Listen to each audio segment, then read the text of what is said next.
ये है ताज media group और आप देख रहे हैं ताज न्यूज, आईना सच का।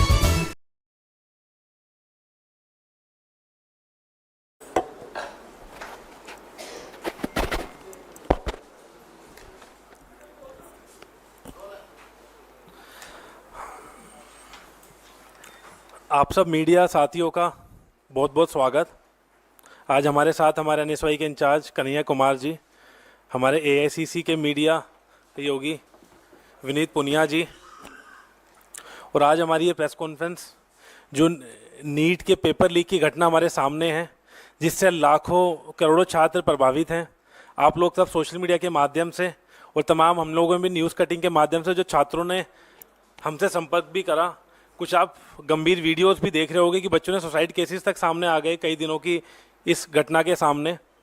और सरकार ने चुप्पी साधी हुई है इस घटना पर, और ख़ास तौर पर जो एनटीए है, एनटीए बार बार शक के घेरे में आती है कि जो भी एग्ज़ाम कंडक्ट कराती है या तो उसकी पेपर लीक की घटना सामने आ जाती है, या फिर किस तरीके से जो नीट के इस बार आंकड़े आप लोगों के सामने आए हैं कि जो स्कोर संभव नहीं था वो भी छात्रों का स्कोर आप लोगों के सामने आया है। तो इन सब चीज़ों को लेकर हमारी ये प्रेस कॉन्फ्रेंस है। तो मैं ये बोलना चाहूँगा कि बार बार एनटीए शक के घेरे में है, उसके बावजूद आप देखेंगे कि इस तरीके से शिक्षा का जो सरकार निजीकरण करती है, उसके आज आपके सामने ये उदाहरण नज़र आ रहे हैं कि उसी के कारण ये बार बार जो एग्ज़ाम्स कंडक्ट होते हैं उनमें धांधली पाई जाती है। और जब ये नीट का एग्ज़ाम हुआ था उस समय भी कुछ खबरें सामने आई थी कि सरकार ने गिरफ्तारियां भी करी हैं, बिहार में भी गिरफ्तारियां हुई थी कि पेपर लीक की घटना भी इसके सामने आ रही थी। सरकार चुप थी, एनटीए चुप थी, चेयरमैन का कोई बयान नहीं आया इसमें एनटीए का। और आज जब ये रिजल्ट आना था 10 दिन बाद, तो 10 दिन पहले ऐसी क्या जल्दबाजी थी कि 10 दिन पहले ये जो परिणाम थे उनको निकालने की जल्दबाजी थी। दूसरा, कभी भी अगर नीट का कोई रिजल्ट आता है तो एक दिन पहले छात्रों को या पेरेंट्स को मैसेज के माध्यम से या मीडिया के माध्यम से ये निकाला जाता है कि नीट का रिजल्ट आ रहा है। लेकिन ये पहली बार ऐसा हो रहा है कि जब रिजल्ट निकला तो ना तो उन बच्चों को पता था कि रिजल्ट आ रहा है, और ना ही उन पेरेंट्स को पता था, ना आम किसी इंसान को पता था कि रिजल्ट निकल रहा है। तो ऐसी क्या जल्दबाजी थी कि रिजल्ट इतनी जल्दी निकालना पड़ा। तो कहीं ना कहीं जो आंकड़े भी हैं वो भी शक के घेरे में हैं। और हमारे इंचार्ज भी हमारे साथ बैठे हैं। पूरी कांग्रेस पार्टी और एनएसयूआई ये मुझे डिमांड भी करती है कि कहीं ना कहीं कुछ तो इसमें धांधली है, तो इसकी जाँच हो। अब मैं हमारे इंचार्ज कन्हैया कुमार जी से भी बोलूँगा, विनीत जी से भी, कि वो अपनी बात रखें, फिर हम इसको आगे।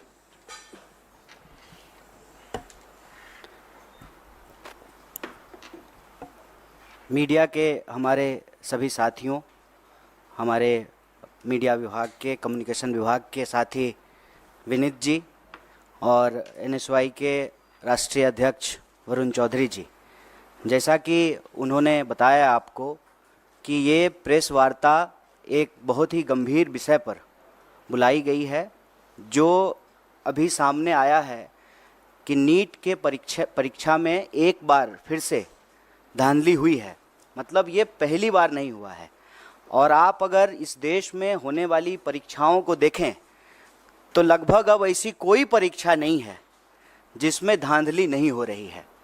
मतलब विद्यार्थियों ने तो सोशल मीडिया पे ये लिखना शुरू कर दिया है कि एक बार फिर लीकेज सरकार, और बार बार परीक्षाओं में प्रश्न पत्र लीक होना, परीक्षा की जो तिथि है उसको बार बार बढ़ाना, और जो वैकेंसियां हैं उसको सही समय पे नहीं भरना, ये मामले लगातार उजागर हो रहे हैं। ये इस प्रेस वार्ता में हम लोग खासकर जो नीट एग्ज़ाम में धांधली हुई है उस विषय पर बात करने के लिए यहाँ उपस्थित हैं। मैं इसमें 2-3 बात आपसे जोड़ना चाहता हूँ आपके समक्ष। अव्वल तो आप सब लोगों ने देखा होगा कि चुनाव से पहले आदरणीय प्रधानमंत्री जी परीक्षा पर चर्चा करते हैं। हमारे यहाँ कहावत है, जाके पैर न फटे बिवाई, वो क्या जाने पीड़ पड़ाई। तो चुनाव से पहले आप परीक्षा पे चर्चा करते हैं। चुनाव जब समाप्त हो जाता है, पूरे 5 साल तक जो परीक्षाओं में धांधली होती है, टाइम पे एग्ज़ाम नहीं होता है, और जो वैकेंसियां हैं उसके बारे में आप कोई बात नहीं करते हैं।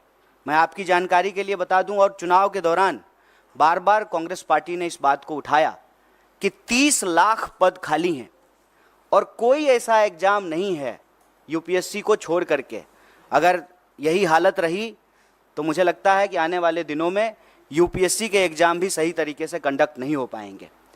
जिन एग्ज़ामों में आज तक कोई गड़बड़ी और धांधली नहीं हुई थी, उन एग्ज़ामों में भी गड़बड़ी और धांधली हो रही है। नीट का जहाँ तक सवाल है, इसके 3 प्रमुख बिंदु हैं। पहली बार लोग कहते हैं कि रैंक 1 2 लोग होगा, 4 लाख होगा। इस बार नीट के एग्ज़ाम में जब आप उसके रिजल्ट को देखेंगे, 67 लोग जो है वो जो है फर्स्ट रैंकर हैं और उसमें से 720 नंबर मिला है, मतलब 100% मार्क्स मिला है। जब इस सवाल को उठाया गया तो एनटीए के डायरेक्टर ने कहा कि ग्रेस दे करके जो है इनको हम फुल मार्क्स दे दिए हैं। तो उसके क्या नियम हैं, उसकी क्या ट्रांसपेरेंसी है, किस आधार पे जो है आपने 720 में से 720 दे दिया?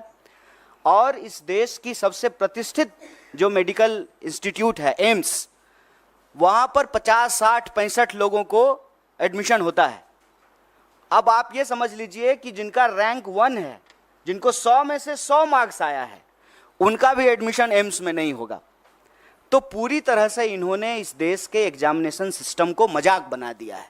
कारण क्या है कि वही खुद अगर पढ़े होते, एग्ज़ाम दिए होते, एग्ज़ाम हॉल में बैठे होते तो समझ में आता कि एग्ज़ाम स्टूडेंट के लिए कितना इम्पोर्टेंट है, वैकेंसी स्टूडेंट के लिए कितना इम्पोर्टेंट है, एडमिशन होना स्टूडेंट के लिए कितना इम्पोर्टेंट है। पढ़ने लिखने वाले तो लोग हैं नहीं सरकार में, बस चुनाव के लिए, वोट के लिए परीक्षा पे चर्चा करते हैं। खुद तो परीक्षा दिए नहीं हैं। परीक्षा अगर दिए होते तो दर्द मालूम होता।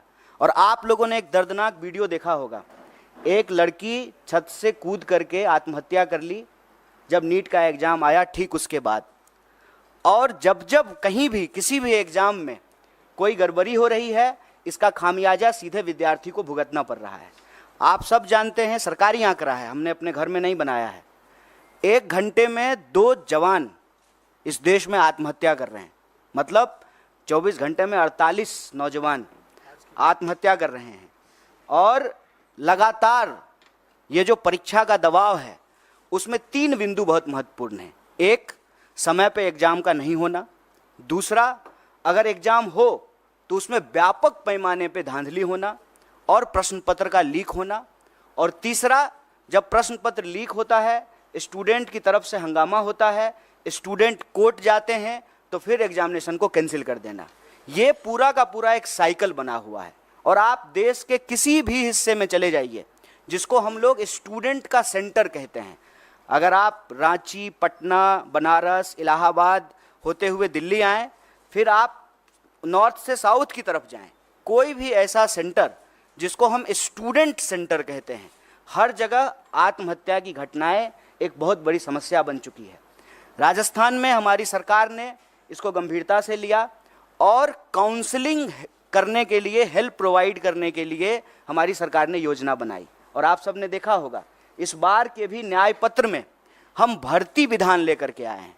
और भर्ती विधान में हम 3 बात प्रमुखता से कह रहे हैं। एक, सारी वैकेंसी भरी जाएगी, सारी वैकेंसी। बताइए, हर 5 साल में चुनाव हो जाता है, कोरोना के टाइम पर भी चुनाव हो गया, सब कुछ बंद रहा, देश में जनगणना नहीं हुआ, लेकिन चुनाव हुआ टाइम पे। तो जब 5 साल में प्रधानमंत्री बदल जाते हैं, 5 साल में जो है एमपी बदल जाते हैं, एमएलए बदल जाते हैं, मुख्यमंत्री बदल जाते हैं, सब कुछ टाइम पे होता है, तो एग्जामिनेशन क्यों नहीं टाइम पे हो सकता है?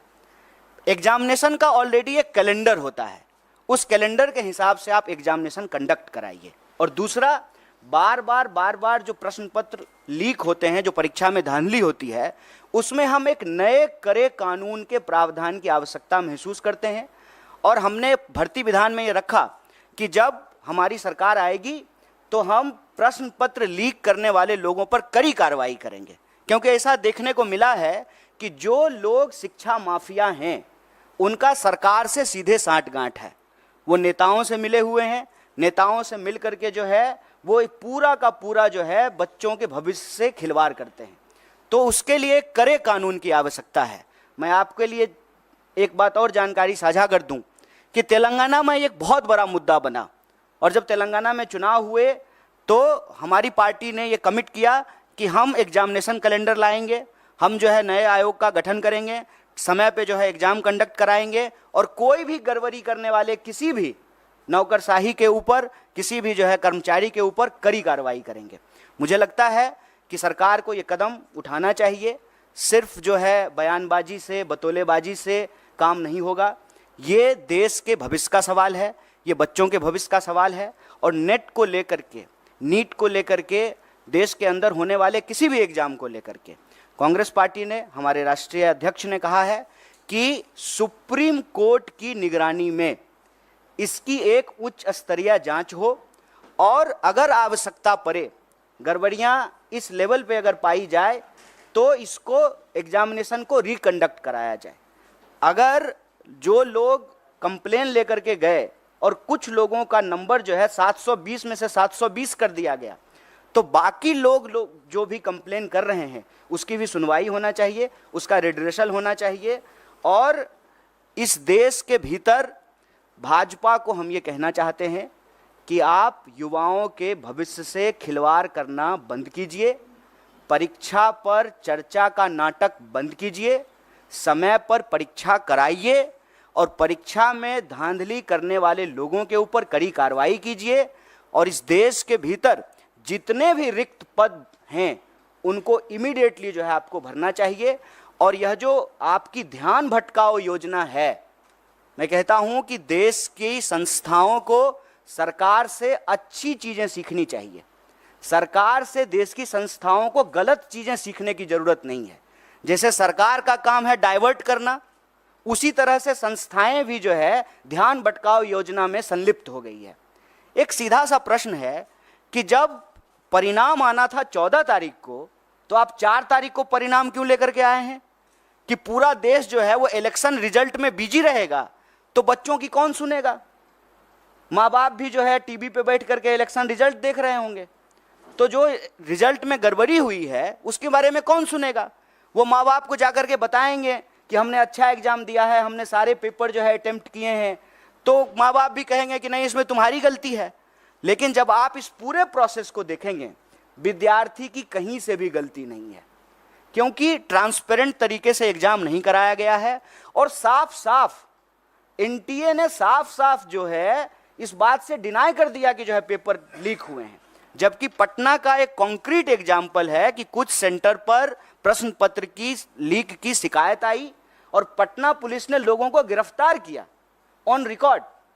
पटना पुलिस पेपर लीक करने के मामले में कुछ लोगों को गिरफ्तार कर रही है और एजेंसी कह रही है कि कोई प्रश्न पत्र लीक नहीं हुआ है।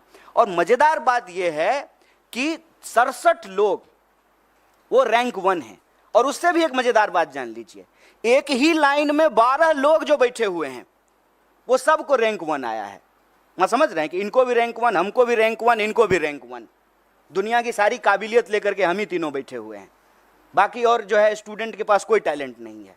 एक ही सेंटर पर, एक ही रो में बैठे हुए 12 लोग टॉप कर गए हैं। और 100 में 100। हम किसी की योग्यता पे सवाल नहीं उठा रहे हैं, लेकिन जो एनटीए है उसकी योग्यता पे जरूर सवाल उठा रहे हैं, सरकार की मंशा पे सवाल उठा रहे हैं और सीधा सीधा ये मांग कर रहे हैं कि आप देश के बच्चों के भविष्य से खेलना बंद कीजिए, युवाओं के भविष्य से खेलना बंद कीजिए, समय पर एग्जाम कराइए, धांधली को रोकने के लिए, पेपर लीक को रोकने के लिए कड़ा कानून बनाइए।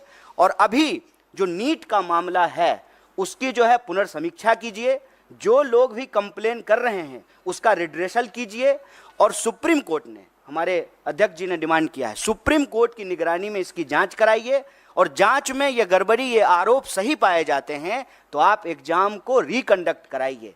और ये चालाकी करना बंद कीजिए कि जिस दिन जो है लोकसभा इलेक्शन का रिजल्ट आ रहा है उसी दिन नीट का रिजल्ट निकाल देते हैं। और यह जो धांधली की गई है, गड़बड़ी की गई है, बच्चों के भविष्य के साथ जो खिलवाड़ किया है, ये चालाकी नहीं चलेगी।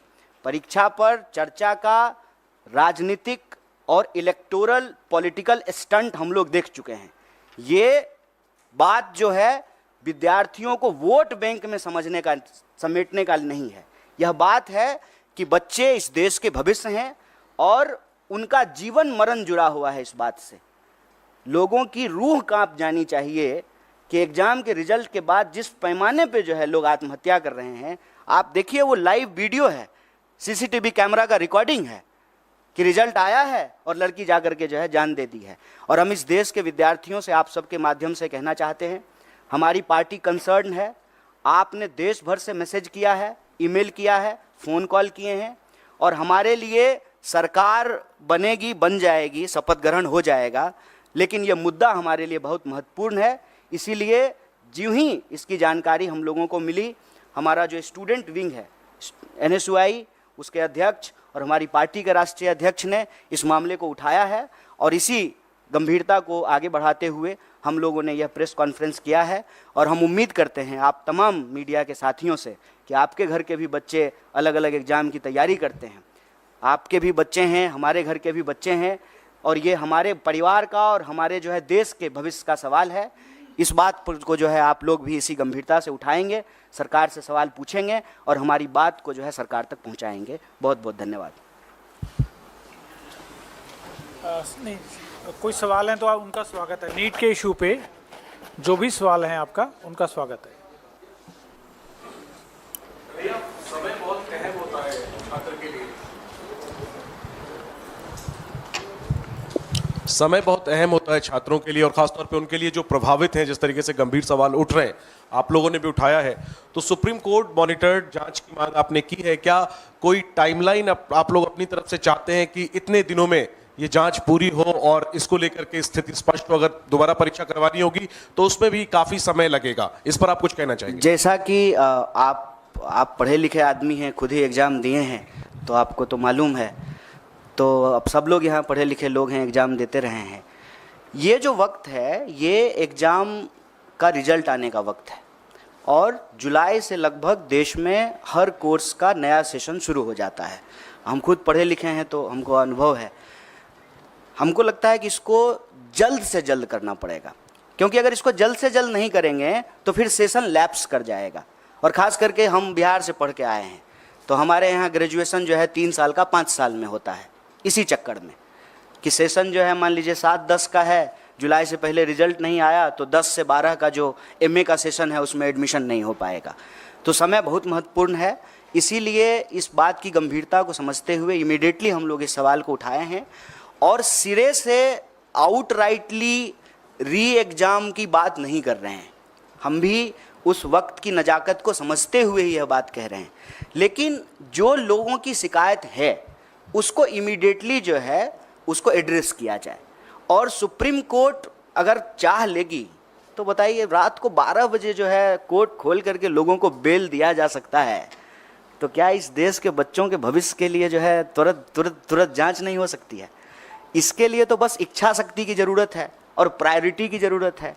अब प्रायोरिटी डेमोक्रेसी की अगर सिर्फ यही है कि जो है कौन किधर आया, कौन किधर गया, कौन किसको समर्थन दिया, कौन किसको समर्थन नहीं दिया, अगर यही शोरगुल चलता रहेगा, और मैं इसीलिए टाइमिंग पे सवाल उठा रहा हूँ कि जानबूझ करके 14 का रिजल्ट 4 को निकाला गया है। पता है कि 4 को जो है देश में इतना बड़ा चुनाव हुआ है, पूरा देश जो है उस डिस्कशन में बिजी हो जाएगा। 4 तो छोड़िए, देश तो 1 तारीख से ही बिजी हो गया था, एग्जिट पोल पे ही जो है डांस ऑफ डेमोक्रेसी हो रहा था। तो अभी भी जो है वही चल रहा है, तो हेडलाइन में इसको जो है प्राथमिकता मिलेगी नहीं। लेकिन हम कहते हैं कि डेमोक्रेसी तो लोगों से ही बनता है ना, और हम सबका, आपका, हमारा, सबका भविष्य तो हमारे बच्चों से है। अगर हमारे बच्चे परीक्षा के दबाव में आकर के, जिसमें उनकी कोई गलती नहीं है, आत्महत्या कर रहे हैं, इससे और दर्दनाक बात क्या हो सकता है? और इससे ज़्यादा ज़रूरी बात भी कुछ नहीं हो सकता है। इस पर जो है तुरंत कार्रवाई करनी पड़ेगी, क्योंकि सेशन शुरू होने वाला है। तो ये सारी प्रक्रिया जो है तुरंत शुरू करना पड़ेगा। 24 लाख से ज़्यादा स्टूडेंट जो हैं वो एग्ज़ाम में अपीयर हुए हैं। इसीलिए हम कह रहे हैं कि इमीडिएटली री एग्ज़ाम करने में प्रॉब्लम हो सकता है, लेकिन जिनके इशूज हैं, जिनके कंसर्न हैं, उसको इमीडिएटली जो है NTA एड्रेस करे और साइमल्टेनियसली जो है सुप्रीम कोर्ट की निगरानी में जांच हो, क्योंकि मामला इस साल का नहीं है और मामला सिर्फ एक एग्ज़ाम का नहीं है। इसको समझने की ज़रूरत है। आप कोई भी एग्ज़ाम उठा के देख लीजिए, देश में हर एग्ज़ाम की कमोबेश यही हालत हो गई है। आप देखिए कि ग्रुप D का भी अगर एग्ज़ाम होता है रेलवे का, तो रेल में चढ़ने के लिए, ट्रेन में चढ़ने के लिए जगह नहीं होती है। मंदिर, मस्जिद, गुरुद्वारा, धर्मशाला, प्लेटफॉर्म, कोई ऐसी जगह नहीं है जहाँ बच्चे जो हैं वो गमछा डाल करके सो नहीं रहे। देश में होने वाले किसी भी एग्जाम की हालत आप देख लीजिए, किसी भी एग्जामिनेशन सेंटर के बाहर जा करके देख लीजिए। ये एक देश के लिए गंभीर विषय है। समय की नज़ाकत को समझते हुए इसको तुरंत करना चाहिए, ये हमारी मांग है।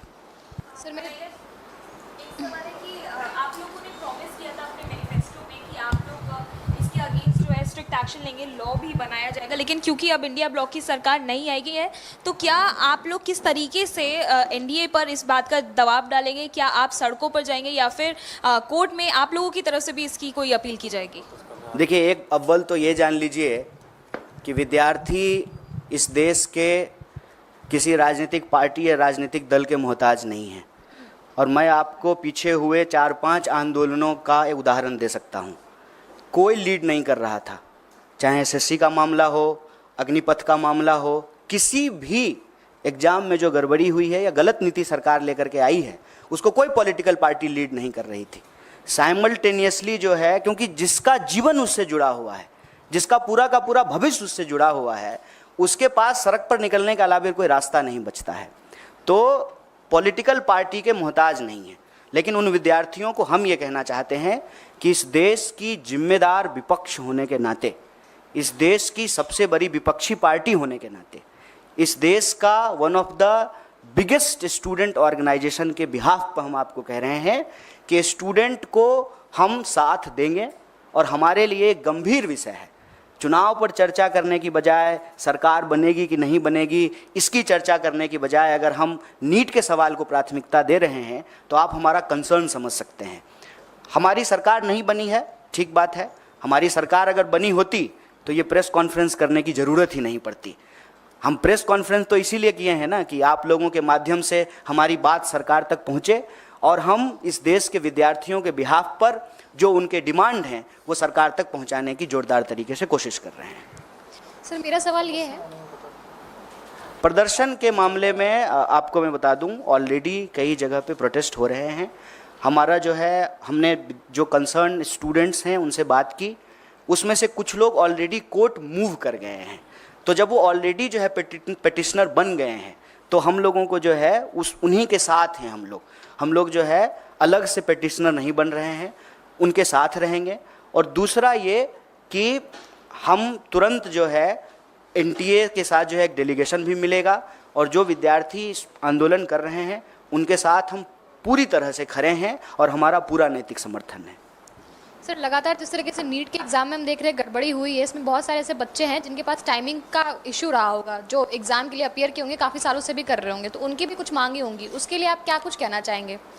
देखिए, वैसे आप अगर इस देश में परीक्षा संबंधित किसी धांधली या गड़बड़ी को देखेंगे तो कंसर्न समूह बन जाते हैं, क्योंकि हम लोग तो एक एग्ज़ाम की बात करते हैं, लेकिन जब रियल ग्राउंड पे जा कर के अपीयर होने वाले स्टूडेंट को देखेंगे, ग्रुप और क्राइटेरिया को देखेंगे, तो अलग अलग तरह की जो है वस्तु स्थिति उत्पन्न हो जाती है। मान लीजिए जिनका लास्ट अटेम्प्ट है या जिनका एज का बात है, तो उनका रहता है कि हम री एग्ज़ाम कराएं। हम इसको लेकर के अपनी तरफ से कोई बात नहीं कह रहे हैं, जो विद्यार्थियों की तरफ से मांग आ रही है उसी को रीइटरेट कर रहे हैं। पहला, इमीडिएटली जो है रिड्रेसल हो, जो भी इशूज आ रहे हैं उसको। दूसरा, इसकी जो है एक निष्पक्ष जांच हो।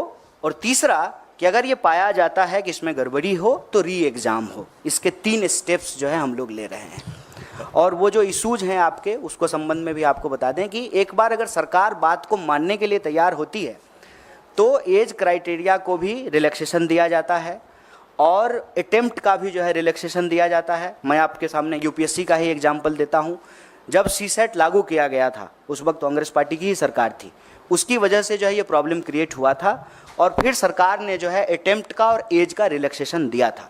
सरकार ही तो हर नियम कानून बनाती है ना। सरकार अगर कंसर्न है विद्यार्थियों के भविष्य को लेकर के तो वो जो है अटेम्प्ट का भी रिलैक्सेशन दे सकती है, एज का भी रिलैक्सेशन दे सकती है।